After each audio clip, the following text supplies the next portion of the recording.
government were involved. That was only because they had these off-duty policemen. So I think there's some imperfections in the market for political risk insurance, and Dante knows a lot more about it than I do.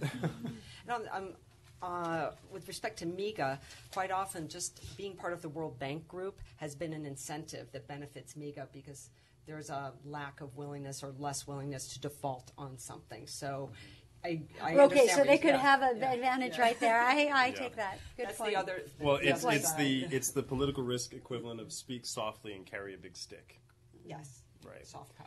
Yeah. But I think the issue for why this market has the very distortion that you observed, especially when you think about the multilateral providers of these solutions, the distortion stems from what is known as adverse selection, that the only risks that ever make it to the market are the ones in the worst places on the planet.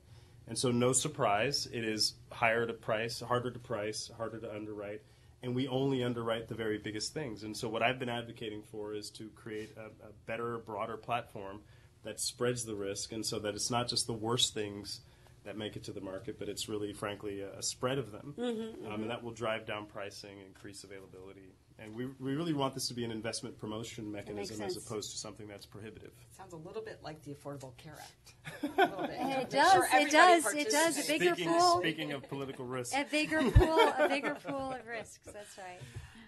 Another question from the audience is that there are many private investments in the Mekong.